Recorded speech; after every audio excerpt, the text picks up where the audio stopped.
Hey there, in a landmark decision for rednecks and racists alike, the Supreme Court upheld Trump's travel ban on the entry of immigrants from 7 mostly Muslim speaking countries.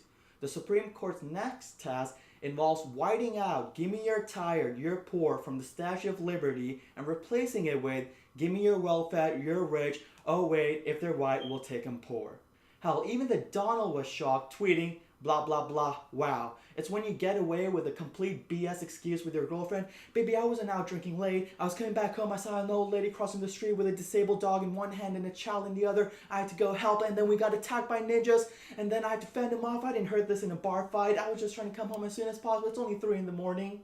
Since day one, Trump has used the guise of securing the nation to help support his ban.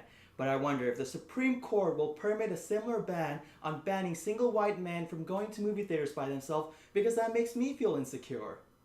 And despite your racial profiling, I'm not actually Muslim. I'm Indian. And in history, if there's any group of people that have hated Muslims more than white people, it's been Indians. We did the whole North-South Carolina thing because we couldn't get along. They became Pakistan, we became India.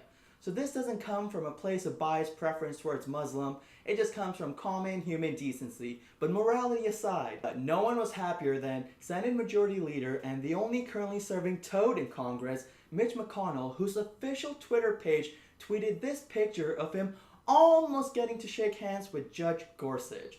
I think Mike Pence was in the room, so didn't want to send the wrong message. Mike, what are you doing? Get out! If you remember, Judge Gorsuch was elected to the Supreme Court Justice by Trump himself, but after Mitch McConnell held hostage the nomination for 8 months through the end of Obama's term. And if you think the world is going upside down, stranger things are coming as Justice Kennedy, who has been largely the divisive vote on an array of cases, including the legalization of same-sex marriage, has announced that he will be retiring coming the end of his term this year. This gives Cheeto-in-Chief another opportunity to nominate a conservative judge to the Supreme Court. And we right here have a list of potential nominations.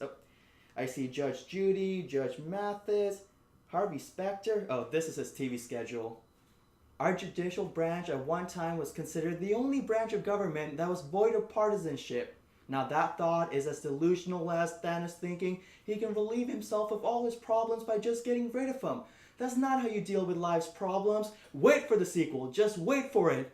Give me back Spidey! I don't feel so good.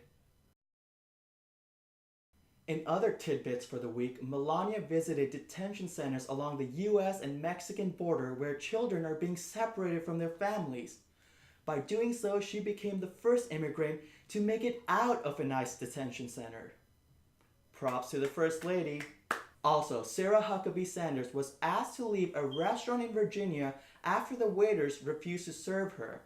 This might be the first time someone was judged not for the color of their skin, but for the content of their character.